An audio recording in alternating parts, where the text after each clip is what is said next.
Welcome to AEW Unrestricted, the official podcast of All Elite Wrestling. I am here. I'm Aubrey Edwards, and I'm also here with the birthday boy, or at least it's your birthday week. But happy birthday, Will Washington. How you doing? Oh, thank you. I'm doing great. Look, I'm 38 now. Ooh, and so welcome to 38. It's a pretty good year.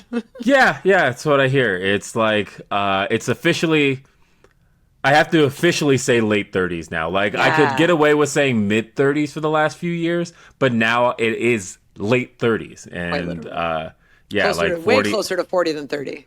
Oh yeah, 40 is absolutely on my tail, and it's like my daughter's just been like rounding up. She just tells people, she's like, "Oh yeah, he's 40." And I'm like, "No, I am 38. Give me 2 more years." But no, it's been great. It's been great. Everybody, for all the birthday wishes I got, like everybody, thank you. It's been wonderful. It's been wonderful. It's been wonderful, and it's been wonderful watching you grow each and every year into the amazing human that you are. Speaking of birthdays. Thank you. But folks, don't forget that this show right here is presented by Upper Deck, and you can collect your favorite wrestlers in 2025 Upper Deck AEW and start your trading card collection today. You can unwrap autograph memorabilia or premium tech inserts. Visit upperdeck.com to learn more. And look at this. I got my Metal Universe cards. I love these. They're so shiny. They're so shiny. I was like seeing all of my like friends and coworkers who I like know as people backstage, and that's one of the things I love about this podcast is we get to kind of show more of like the people that they are. And it's so funny you said that, because this pack I just opened is like some of the just most fun people backstage, and who do you get? I mean, because look, I got Suttonham, right? And oh my god, yeah, that was the friggin' best. Suttonham Singh is such a hoot. I got Jack Perry, who I'm very excited to have backstage again because he likes to poke the bear quite a bit, and having him around has been super, super funny. I was like, man, I miss Jack. I'm so glad he's here. He has always got like one great zinger or like sly remark just right under the surface, and you can tell he's just waiting for it, and as soon as it hits, you're like, dang. Oh, yeah, he got me. I have Queen Aminata, who's one of our, can I call her a breakout star? Like everyone knows she's freaking awesome, but I feel like she's had like an incredible year, and seeing all the things she's been doing has been super awesome. Also, you can check out all of her amazing gear that she has on these cards, which she makes herself, by the way.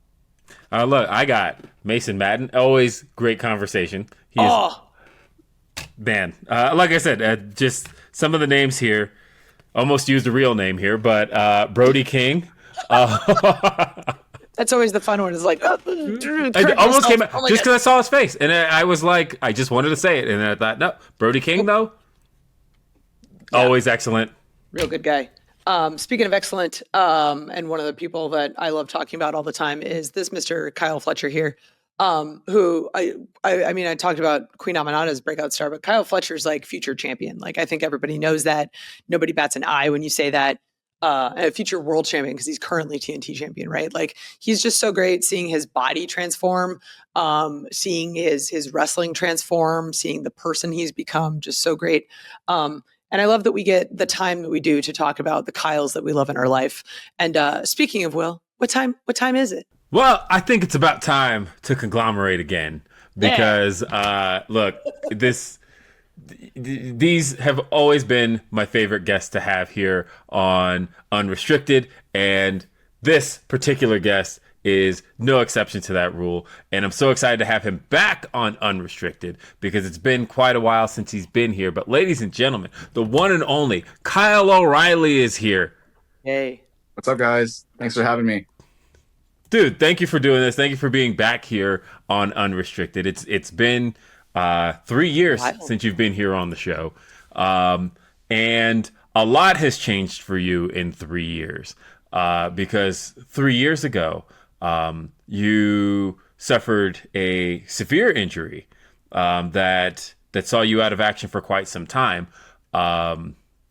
And so you've been back in action a year and a half now.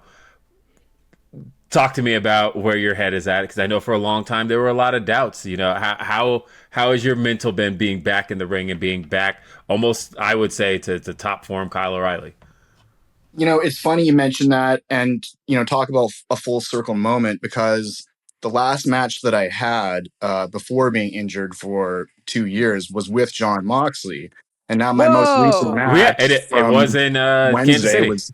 was with yeah, it was in Kansas City. It was with Jon Moxley, my most recent match now. So yeah, I feel like I actually have finally kind of reached as close to back to normal as possible. Does that make sense? You know, because like the first Absolutely. few months of just getting back in, I've been wrestling back, you know, over a year now. Again, it's been I think coming up on almost 2 years since I've been back wrestling, and like feel like you know just kind of getting my stride again. If all you know, and as wrestlers, we're always pursuing the best versions of ourselves, and it's always going to be a work in progress. But I feel like I'm kind of finally getting closer to how I felt pre-injury, if that makes any sense. Absolutely. And just to kind of dive into the injury a little bit, because I remember like talking to it was either you or someone else about like how ridiculous it actually was. Like, Yeah, could you go into a little bit detail, like describing what the injury was? yeah. I mean, for lack of a better term, I broke my neck. But it happened a lot, like a few months before actually getting taken out of action. It happened in a match with Ray Phoenix in the Owen Hart tournament. I did like a move that I've been doing my whole career, and it's like where I kind of these sort of floating butterfly suplexes where I would kind of 50% of the time plant my on my own head and 50% of the time I'd be totally safe. Such an unnecessary move now looking back in retrospect, but I did that move and just for whatever reason, we thought it was a shoulder injury for like a few months, but then I just kept working on it because it didn't seem that urgent. And a few months after working through it, realizing it was a neck injury, it was a few compressed discs, so I needed to go get the surgery and get fixed. And yeah, there was some complications with my surgery. You're supposed to get that arm strength back post surgery and start feeling better post surgery, but kind of had a complication that happens in like 8% of these injuries, or a really small percentage. It might even be as low as like 4% or something, but there's nothing we can really do. But it was called C5 palsy, and my arm basically shut off completely for like 10 months. I couldn't really use it at all. It was really scary for a while, especially at a time in my life, you know, where I have a young daughter at home and I'm like, oh, like, can I even pick her up, let alone have a career again, you know? So those are the things that were weighing on my mind. But just to stay grounded and to know that, with time, everything will heal, and just to be patient and to trust the rehab and, you know, trust the journey and the process. And it might have taken a little longer than expected to finally come back, but it all happened at the right time because those were an extra 18 months at home. That was precious, valuable time for bonding with my daughter, you know, and that's time that I'll never be able to get back. This time that I would have had on the road juggling wrestling as well as that. So it was, it's crazy how life and the universe kind of hands you little treats here and there when they seem like the worst thing at the time. And then you look back and it was like, oh, that was actually a gift. Honestly, that's the best silver lining I could have imagined Yeah. hearing as far as that injury was concerned, and knowing that you did get to have that time.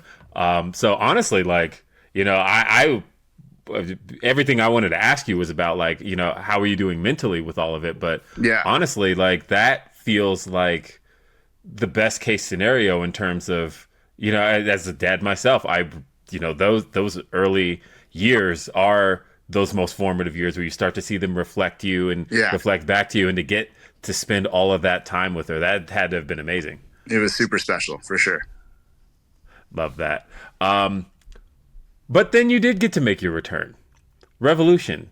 And that was a particularly special night because it was a night where everything was kind of centered around Sting Yeah.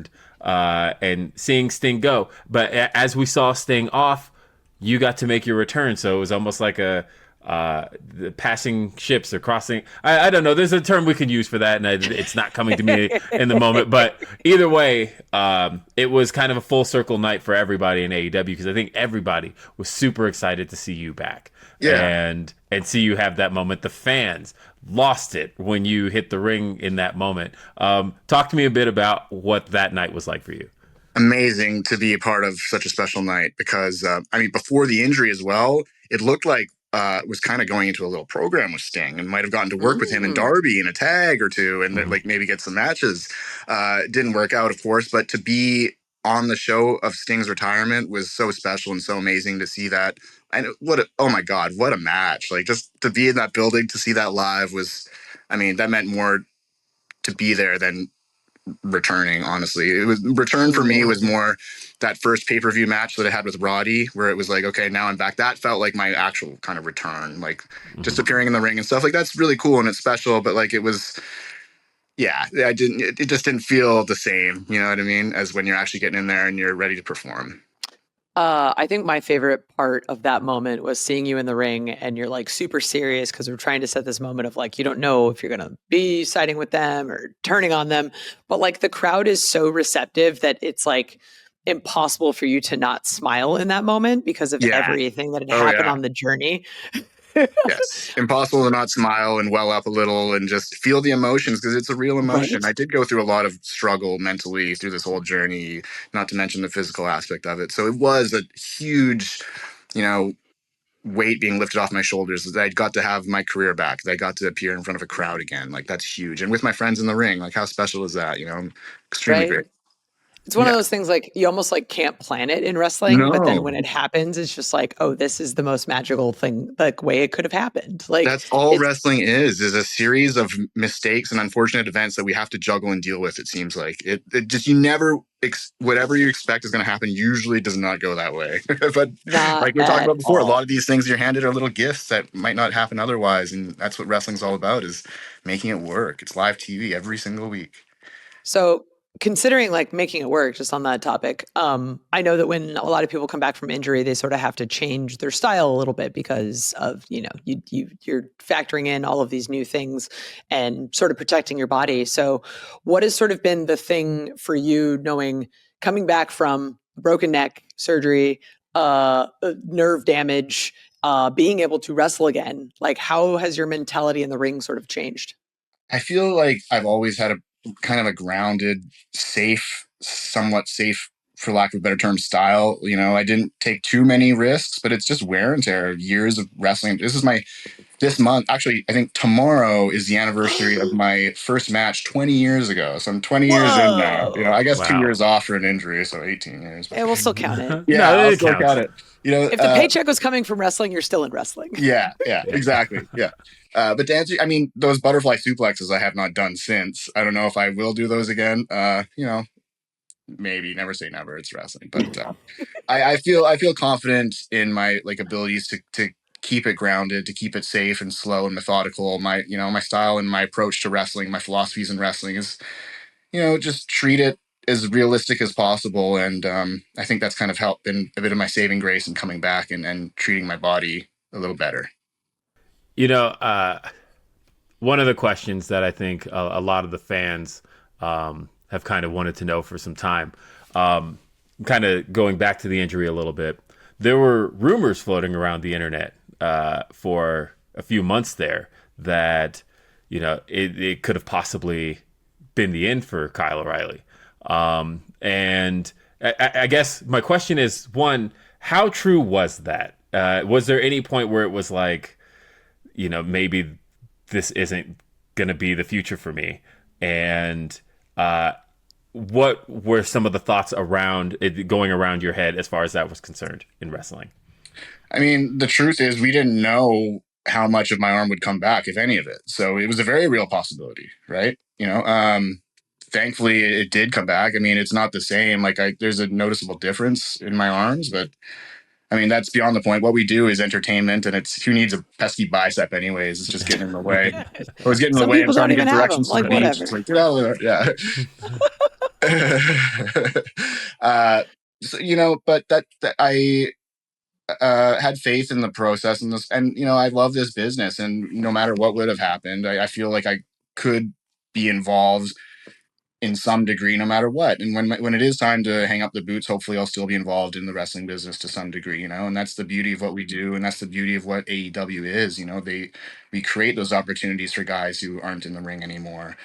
So I think, you know, there's definitely a career post wrestling, and you know, and that's the thing about, we never know when our last match is going to be. So I'm grateful for every match that I have at this point moving forward, because that's the thing.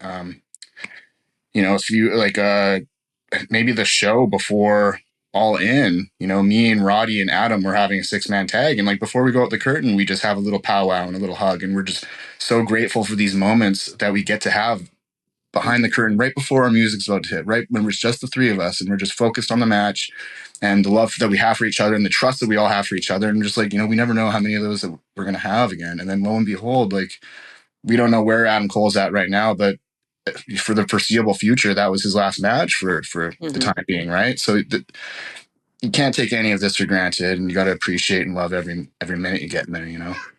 Hell yeah, got to really live in the moment. And I think you're very, very good at doing that. And it's one of the things I love working about you is you just appreciate every moment as they come along. This is an incredible conversation with Kyle O'Reilly. We've got more coming up. We're going to talk Conglomeration. We're going to talk Battle of the Kyles. Stay tuned here on AEW Unrestricted. AEW Unrestricted. We got Will, we got Aubrey, and we have Kyle O'Reilly here. We've been talking a lot about coming back from injury and the almost like miraculous return that you've had, considering that, wrestling was in question. And I think the last time we had you on, we literally had to like reschedule because you had just had a kid. So It's like life has changed a lot in the last 3 years since we talked to you. And there's a lot of great things. And I feel like you have actually, it's been almost 4 years now. 4 years? Oh my God. Where has the time gone? Oh my God. Yeah, it is because you did come in end of 21. And a lot has so much has changed over time. And time is a construct, or I don't know what the rule is, whatever.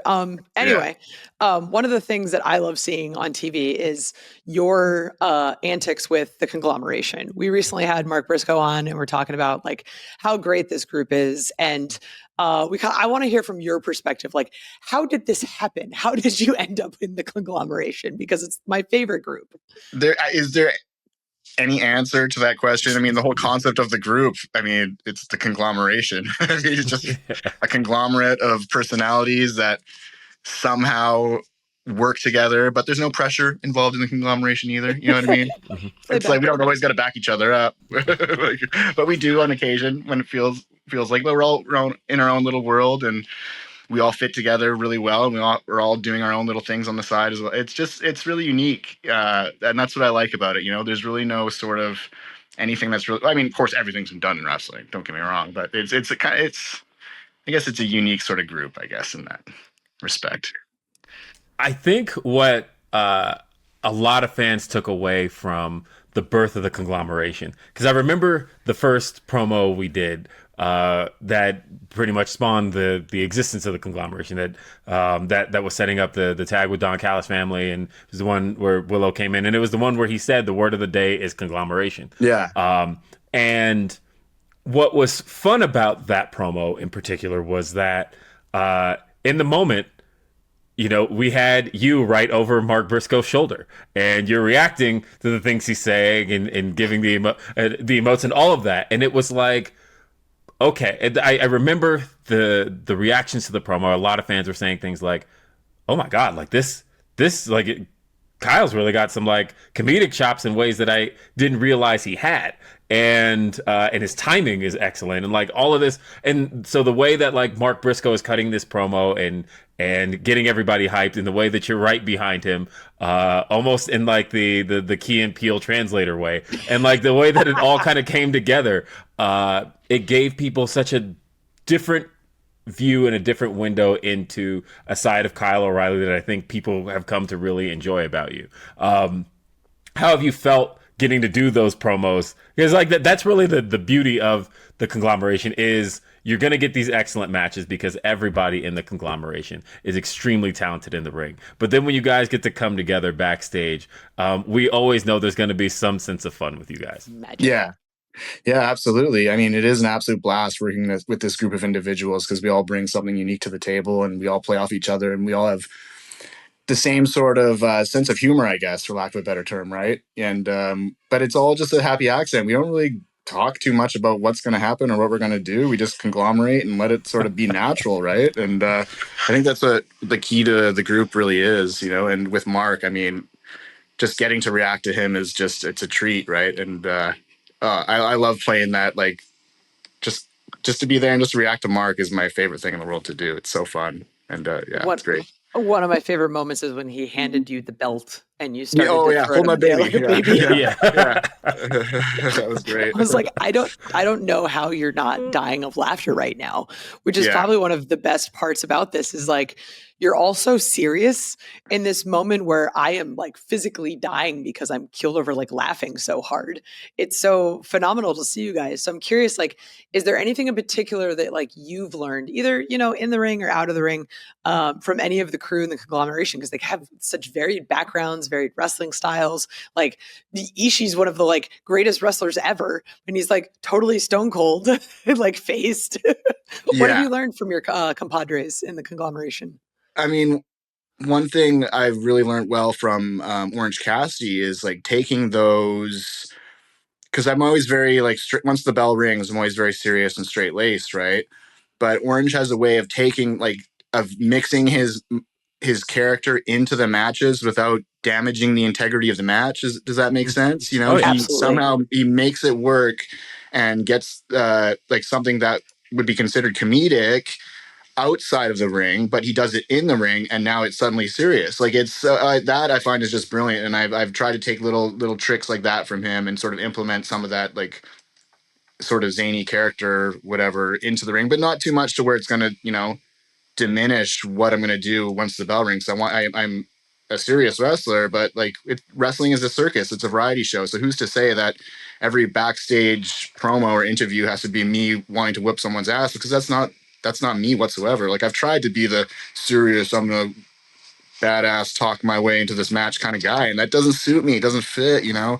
So I think now I've kind of able to find like sort of something that I can kind of just be a little bit more myself and be a little wacky, I guess, when it's outside of the ring, and then turn it up once the bell rings. And that, honestly, I think is the perfect encapsulation of who Kyle O'Reilly is, because I think that no matter what, people are always going to see you as far as in the ring as a guy who kicks ass, right? But it's like when you get to see a little bit of the charm of, just watching this podcast, I think a lot of people get just a little bit of who Kyle O'Reilly actually is, and you have such a dynamic and cool and fun personality that's relatable. And I think when they can see that in these backstages and get to see it as you guys mesh as the conglomeration, because you are all very unique personalities. You mentioned having similar senses of humor, but at the same time, all of you are very, very different personalities, and I think that's really what helps bring it together. Yeah. And so I guess that brings my next question to, how you mentioned how Orange Cassidy kind of weaves his into the match, but at the same time, on the other end of it, you do kind of the opposite, where it's like you almost can't bring the kind of smiling, charming side backstage. How do you find the ability to hit that switch? It's a good question.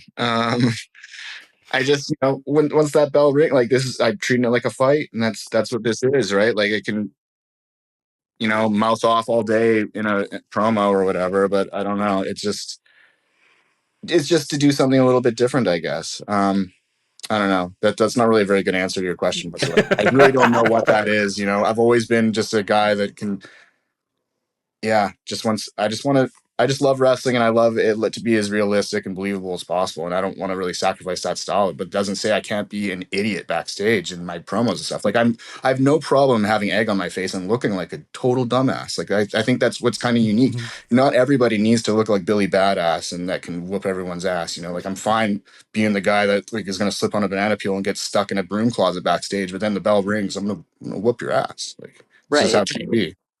You can be both. You don't have to Exactly. be a killer backs. You can be, and most fighters, or no, I don't know. I don't know a lot of fighters, but you basically go to like any jujitsu gym in America, and you'll find that kind of nerdy person that just has a weird, zany sense of humor. But like once that you roll with them on the mats, you're going to get choked out real quick. And I think not a lot of people who conglomerate on their couch every week understand that. I just love all of the usage of conglomeration on this podcast as both a noun and a verb. It's quite refreshing and wonderful. Yeah, But I think you hit like the nail on the head with that. Like we're in wrestling. Like it's a silly traveling circus where we play fight in our underwear. Like the yeah, concept of it by itself is sort of silly and interesting. yeah, So I feel like the people that are the most successful are the ones who are able to, put the egg on their face in a promo backstage, but then also completely flip that switch, however it may happen, whether it's the bell ring or your pre-match powwow or just take a shot of pre-workout, whatever it is that you need to yeah, do. yeah. That it switches it on. And I think those are the people that are not only the most successful at it, but the people that we enjoy watching the most because those are the most authentic kind of people. Mm, It's where we get to see kind of you as a character, but then also you as this person you're portraying, and all of those are kind of interwoven with each other. So it's really, really awesome. I'm yeah. so happy that like having been someone who watched you in ROH and various other companies before you came over to AEW and then getting to know you, I'm like, oh man, Kyle's even better than I thought he was. Like You this is guys got to stop fantastic. with the compliments. Just, I mean, okay, keep it's them an official coming. podcast. Like we're gonna do a little bit of that here. Like, No, I oh really man, appreciate that. yeah, this is an awesome conversation with Kyle. We're gonna take another quick break. We've got more to talk about here on Unrestricted. So much more. So stick around. Stay tuned. Yeah. AEW Unrestricted, we are talking to Kyle O'Reilly, one of the Conglomeration, a fantastic wrestler, wonderful person, loving father. I could say so many amazing things about Kyle. I already have on this podcast. But one of the things that I feel like we have to talk about, it would be doing a disservice to our fans to not talk about it, is your feud with Kyle Fletcher, which... I Like, know. oh man, it's quite a Don't face. even say that name. I know. Hey, he's been the better Kyle, as you've said. Fair. But I think having been, I got to be the ref for the first one, and I want to know your thoughts on it because I felt it was incredibly hard to not like lose myself in the moment of like what the fans were doing, just coming up with Yeah, all of these different chants and trying to stay like serious in this moment. Because as we talked about, like once the bell rings, that flip is switched, right?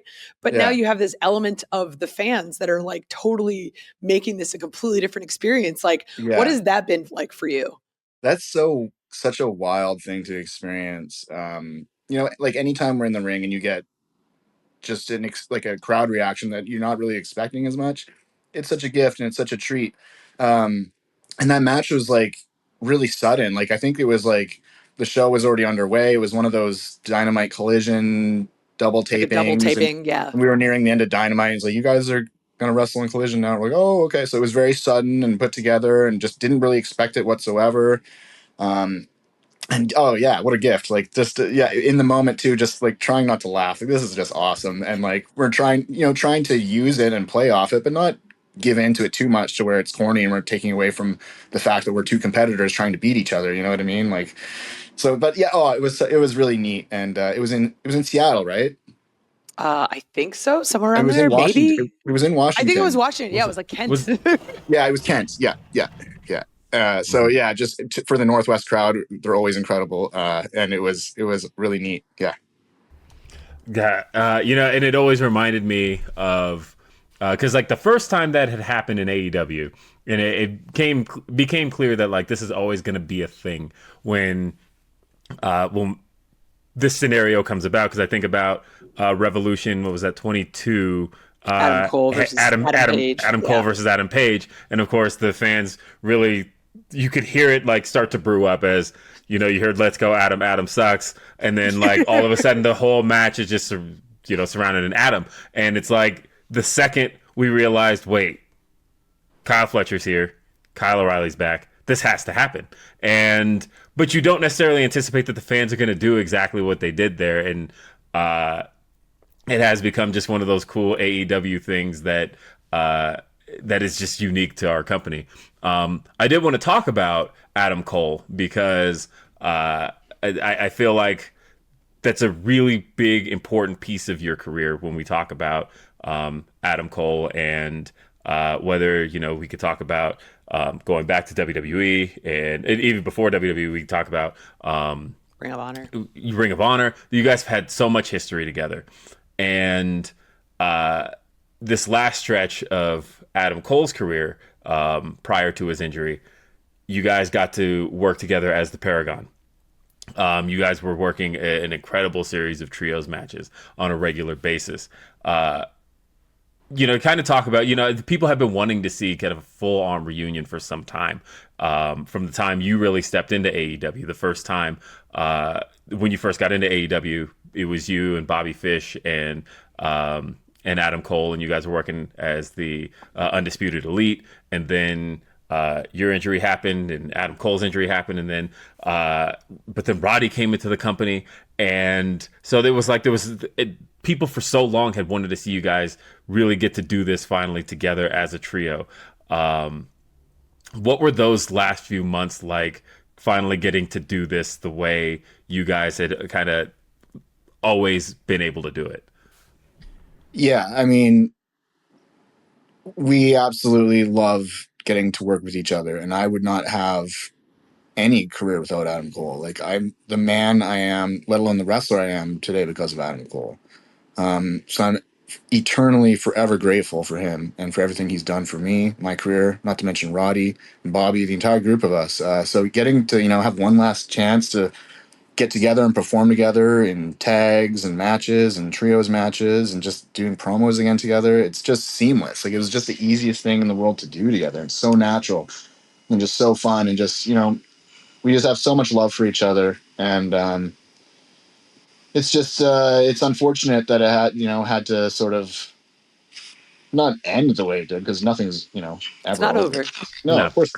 But it's such a sad, unfortunate circumstance that that what happened at All In. But I'm really proud of Adam, for making that call, and for being the stand up guy that he is, and for taking his health into account, and for starting that process to getting well again. Like, it's huge, and I'm just forever proud of him, man, and just grateful that we got to do that again together. Like I was saying earlier, just we never know when you're gonna hang it up in wrestling, and so it was just really weird that we got to say that last match. Appreciate these moments while we got them. Yeah, just to hope that they happen, but if they don't, appreciate what you had. Yeah. Yeah. You talked a little bit in the first segment sort of about your first full circle moment, like having wrestled Jon Moxley before you went out, and then now having just defeated him by DQ, sort of the end of this month. Talk about kind of what that victory means from you, more from a wrestling sense, because I think you touched on it kind of from emotional sense and a healing sense. Yeah, I mean, victories and losses don't really mean much to me at the end of the day, as long as the performance was good. Like, I honestly didn't even realize, dawn to me until the next day, that I had a victory over Jon Moxley, because it was a DQ, so it doesn't feel like the same thing. And then it feels like, oh wait Still a second, counts. I got Counts in the record book. Yeah. Yeah, in the record books it counts. So yeah, it's cool on paper. It's really neat, but those are the least of my troubles. I just really just want to take every performance and just do something unique with, and do something that's not necessarily hasn't been seen before, but to take a different approach to every match or moment that I get. And like you talk about the thing with Mark, and just being in the background and just reacting to him. That's just because it's like, no matter what minute little shot you might get in the background, make the most of that. Even if it is just getting like a little facial expression that is off in the corner, someone might notice that, and take into an account, and you never know what it could turn into. Yeah, I was there in person, because it was 11 months before I started in AEW. I was there in Kansas City for that match with you and Jon Moxley, and you honestly would have never known that there was any sort of injury at play, because I remember, if I remember correctly, it was you had won a battle royal earlier in the night, and then to face Jon Moxley, and it was for a shot at the interim AEW World Championship. You guys tore the house down in that match. I remember coming away from that thinking, like, I hadn't even considered how good of chemistry Jon Moxley and Kyle O'Reilly were going to have in the ring, and then you guys just gelled out there. And so it made me really happy to see that again this past week on Dynamite. And again, you guys didn't have as much time as you had the first time, but at the same time, the minutes you guys did have, you just gel. Talk about Jon Moxley as an opponent in these two matches, and again, vastly different matches. You know, Jon Moxley was a babyface at the time. First time around, you were the heel, and now here you are working as a babyface and him as a heel. How has it been working with Jon? He's just an absolutely incredible performer, and just all around, just like I think he really just makes everybody in AEW step up their game because he's there. He's Mhm. at every show. He's there in the ring for hours before. He's there after the show. He's always there as an ear for people to ask questions. Like he lives and breathes this business. You really get a sense of that he is, captain of this ship, in my opinion. Like he's really he's a huge inspiration to me, and getting to work with him has been great, and having great chemistry with him is the icing on the cake. You know what I mean? So we've done 2 matches now. I think we both enjoy working with each other, and we have good chemistry and good matches. So hopefully there'll be a few more down the line, and even just Hell any yeah. sort of conglomerate Death Riders sort of mix and mash. I think there's a lot of Oh, good stuff there. You know? hell yeah. Take notes, Will. That's going to be good. Yeah, I mean, look, honestly, that's kind of been the thing the last couple of weeks is Yeah. that we've really seen the Death Riders going head to head with the Conglomeration, and you guys are when we talk about the backstages, it's like polar opposites in that Hmm. you're gonna get when we see those pre-tapes from the Death Riders, it's very much Yes. death. It's very much scare and death Yeah. and destruction, and then we turn around and we get the Conglomeration, and I mean, literally, you guys have possibly now the greatest entrance video in Yes. the history of professional wrestling. They're just different sides of the same coin. You Yeah, know? different sides Yeah. of the same coin, but then you guys get in the ring together, and it's like, it's kind of like you said, no matter who you are, when you're outside of the ring, when it comes time to turn it on, everybody in there brings something different, but at the same time brings a level of intensity that's engaging for the fans, that makes them want to see this more. And the fact that we have these two high end factions going at it right now, I think it couldn't be a better time to be a fan of the Conglomeration or the Death Riders in that regard. You could take an entire episode of Dynamite and just do Conglomeration versus Death Rider matches, and it would be a completely unique show, completely different matches. Each match would be a complete banger. Like Hmm. Yeah. and you could do such a different, like the options are, it's got to be at least a million options. A lot of combinations, Yeah. tags, singles, trios. There's a lot going on. I want to ask you before we finish, and now that you've been through this injury, you've kind of had this amazing experience at AEW. I'm curious now, are your goals in wrestling different than before they were before you were injured? Um, it's an interesting question. For me, it's like goals in wrestling are like putting food on the table and to have a job in wrestling. That's like number one. In terms of like winning championships and stuff like that, like those are nice accolades if they come around, but that's not my number one objective, And as we get older, we all have different hopes and dreams and goals that we want to accomplish. You know what I mean? Like, God, can a guy just want to write some poetry? Jeez. But like, lots of different things like that. It's not all about wrestling for me as I get older, and like I've got other aspirations and things like that. They don't necessarily want to get into detail about, but like in terms of wrestling goals, like I get to do this, I get to fly to a different city and be with my friends, and I get to perform, and I get to create art. And at the end of the day, like that's why I got into this, was to create my version of this beautiful art form that we all love Mhm. and is so unique. And we all get like, you're told what to do, and someone says you do this, and yes sir, no sir, 3 bags full sir. But once the bell rings, you get that 5 minutes. That's when you get your freedom. You get to paint that little bit of a picture. You might have some limitations, a bit of restrictions on the colors that you get to use, but it's still your interpretation of the art. And that's, man, I'm just so grateful I get to do that. And I love to do that. And I love to create, and I love to think about wrestling and conglomerate. I love it. Kyle, this has been a wonderful conversation. One of Canada's greatest exports, Kyle Yes. O'Reilly.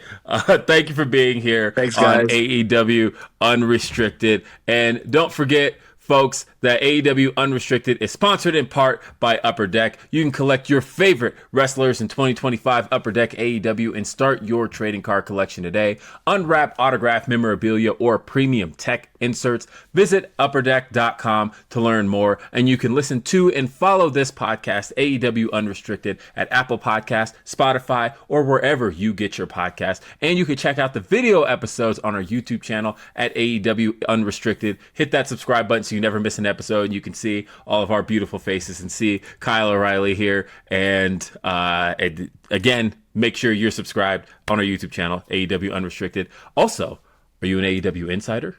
Because you can get early access to ticket pre-sales, special merchandise offers, and more straight to your inbox. Sign up today at AEWTix.com. And don't forget, Dynamite is live on TBS Wednesdays at 8 p.m. and streaming on HBO Max. Collision, live every Saturday on TNT and streaming on HBO Max. ROH streams every Thursday on Honor Club. I'm Will Washington. She is Aubrey Edwards. For our guest, Kyle O'Reilly. We'll see you next time, and have a great night. Peace.